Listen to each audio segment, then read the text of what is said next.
Poursuivant l'étude de la mise en valeur de la Tunisie dans le cadre du paysanat, le général Mast, résident général de France, est allé se rendre compte sur place des résultats de la politique mise en œuvre selon les directives générales du plan conçu par lui.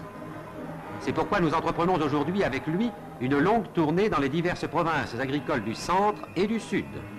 La première étape l'a conduit dans la région de Siliana, où 3000 fellahs l'ont accueilli à la Zaouïa de Sidi Abdelmalek.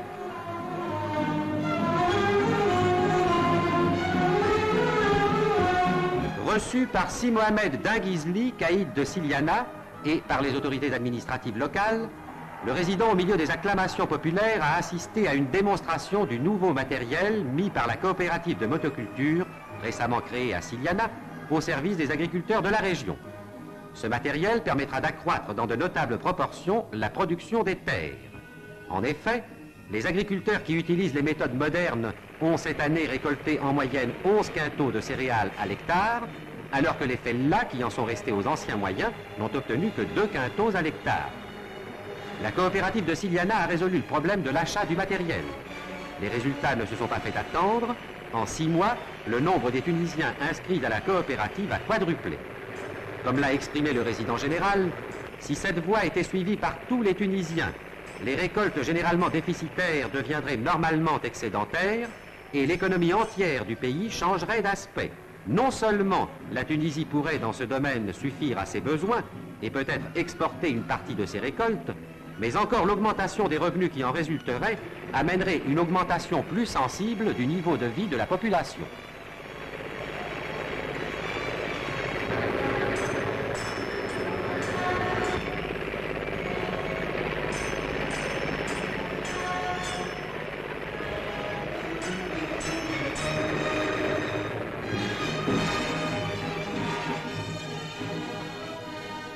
C'est ensuite Kasserine qui devait voir arriver le général Mast.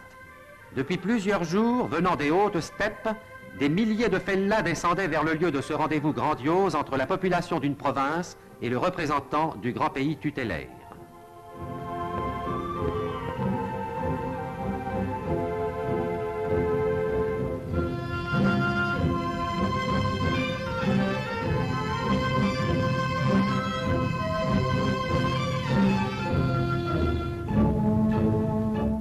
Toutes les pistes, des caravanes bigarrées convergeaient vers la plaine de Makdounesh, où, autour d'un mamelon central, allait s'établir un des plus vastes campements qu'on ait jamais vu sous le ciel tunisien.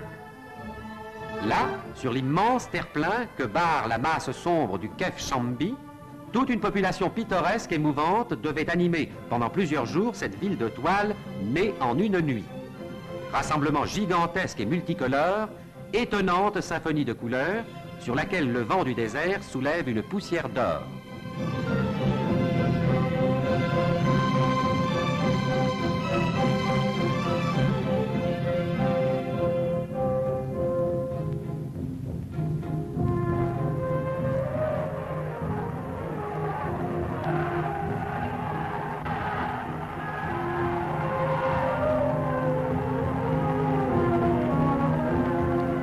C'est devant cette foule rassemblée que le général Mast, debout sur la tribune de pierre sèche élevée au milieu de l'immense esplanade, annonça aux 30 000 fellahs de la plaine et nomades du désert, aux tribus des Madjers, des Fréchiches et des Zlas, la création de la commune agricole de Kasserine. S'accorde sans réserve à donner l'exemple d'une entière et confiante communauté de vues dans la gestion des intérêts et le contrôle des activités de ce pays, où des problèmes de tous ordres sollicitent leur vigilante attention. L'harmonie de leurs efforts dans l'accomplissement des tâches qui les attendent nous permettra d'atteindre dans tous les domaines, politiques, économiques ou sociaux, une réussite suffisante pour que la Tunisie puisse être considérée dans le monde comme un exemple à méditer.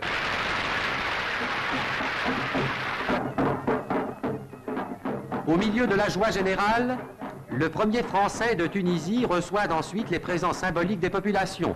Un bol de lait de chamel, un plat de dattes, et en compagnie des notables et des chefs de tribu, il assiste à la fantasia donnée en son honneur.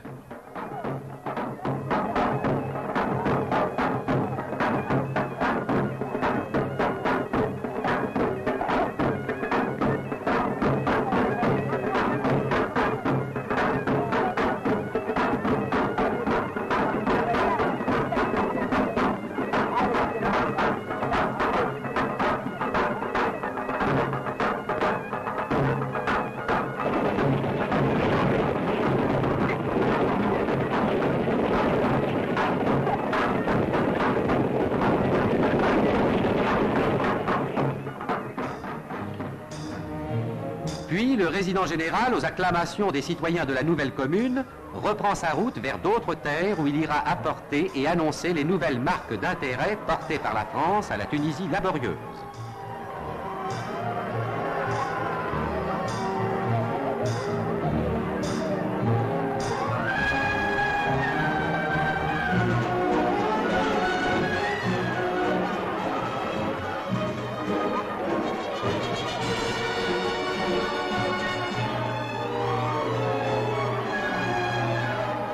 Au centre rural de Sidi Amer Bouhadjela, la caravane officielle fait une entrée triomphale marquée en signe d'honneur par l'égorgement des moutons sur le passage du général.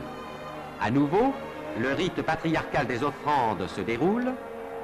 À nouveau, le résident s'entretient avec les notables des progrès apportés à la vie paysanne et à l'économie du canton. À nouveau, sur son passage, les témoignages de loyalisme et d'affection se succèdent.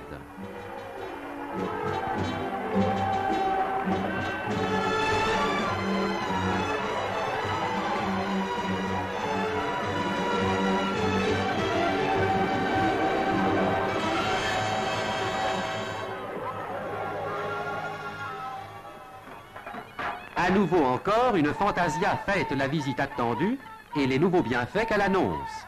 En effet, avec Kasserine, Sidi Amer Bouhadjela et le territoire d'Ezlas sont actuellement les prototypes des communes rurales en Tunisie. On notera que voici 12 ans à peine, il n'y avait ici qu'une simple zaouïa, alors que maintenant, on peut voir se dessiner l'ébauche d'une grande agglomération.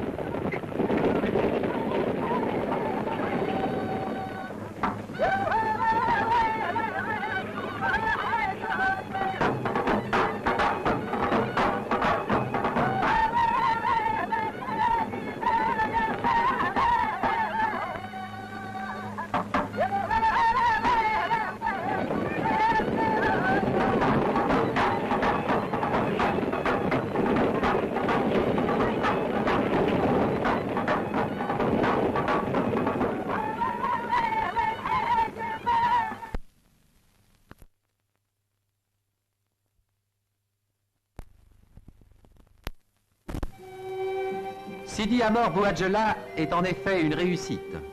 Sur cette terre, naguère particulièrement déshéritée, a été établie une pépinière devenue aujourd'hui particulièrement prospère, dont le caïd Si Aziz Sakka fait aujourd'hui les honneurs.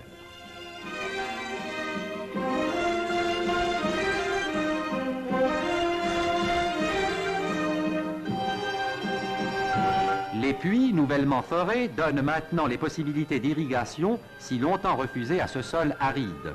Et l'eau, ici encore, a fait son miracle.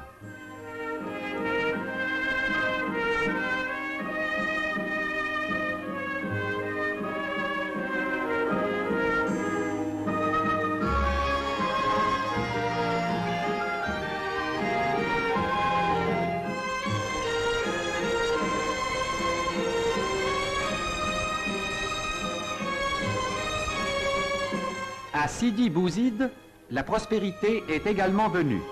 Les plantations sont nées, la culture n'est plus maintenant un travail presque vain. Les travaux du barrage de l'Oued Fekka que l'on achève donnent toute sa valeur à la terre des ancêtres. Ce petit barrage, qui pour les profanes peut sembler de peu d'importance, en revêt en réalité une très grande dans ce pays où le problème de l'eau est le problème même de la vie. À travers les gorges majestueuses de la Selja, le train résidentiel file vers Metlaoui et Degache. Spectacle magnifique. Rien en Tunisie ne dépasse en majesté ces contreforts formidables entre lesquels la voie ferrée s'enfonce et trace son ruban pour relier entre elles les fractions d'une vie et d'une activité qui devaient autrefois vivre repliées sur elles-mêmes. Travail gigantesque qui a accru dans de notables proportions les possibilités économiques tunisiennes et dont le peuple tunisien célèbre tous les jours les avantages. Devant ce spectacle grandiose, le résident général met pied à terre et traverse, dans le lit même de l'Oued asséché, la partie la plus pittoresque des gorges de la Selja, qui seront un jour prochain l'un des buts principaux des touristes en Tunisie.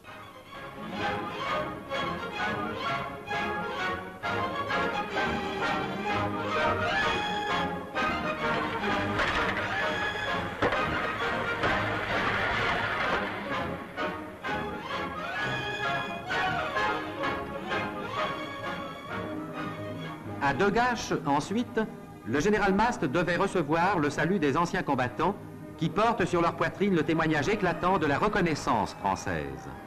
Dans ce salut fraternel et cordial s'affirme le sens émouvant de la collaboration franco-tunisienne, scellée désormais dans le sang répandu sur les mêmes champs de bataille dans 3 guerres contre le même ennemi. Après quoi, le résident est allé visiter la nouvelle école où les jeunes Tunisiens lui réservent un accueil chaleureux. L'école, toute neuve et récemment ouverte, est une nouvelle preuve de l'intérêt que la France apporte à l'éducation des populations tunisiennes. C'est ensuite par Tozeur que nous continuons notre route vers Gafsa, dont l'immense oasis demeure l'une des plus belles et des plus vastes d'Afrique. Gafsa, dont la très ancienne palmeraie a été depuis 1881 considérablement améliorée par les soins de la France. Sa productivité s'est accrue. L'état des plantations est aujourd'hui une preuve évidente de ce que la tutelle française a fait gagner au pays.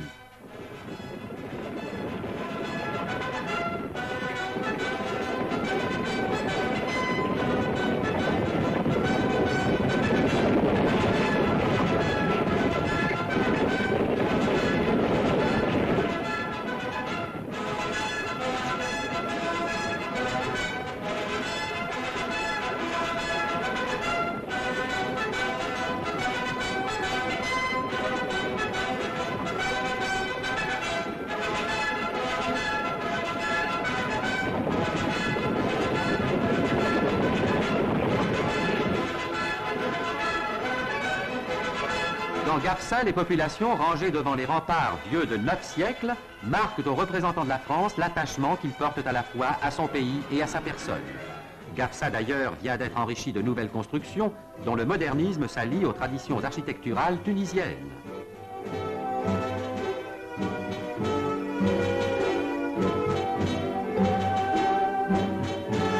Aménagements économiques, embellissements architecturaux, Gafsa voit chaque jour, sous la bienfaisante impulsion de la France, s'accroître son importance. Au même lieu, le résident, continuant son inspection, a voulu se rendre compte de l'état des travaux qui ajouteront à l'oasis de Gafsa de nouvelles surfaces cultivables. Les forages artificiels sont actuellement poussés pour élargir les ressources de l'oasis.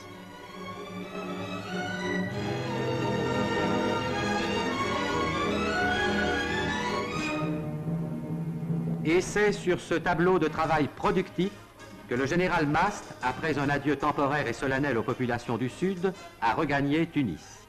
Image solennelle et précise d'une action longuement mûrie, poursuivie contre vents et marées, et qui, d'effort en effort, arrive aujourd'hui au stade de son épanouissement. La Tunisie, unie à la France, a vu, sous l'impulsion de celle-ci, son rôle et sa fonction grandir. Elle a devant elle l'avenir des terres heureuses.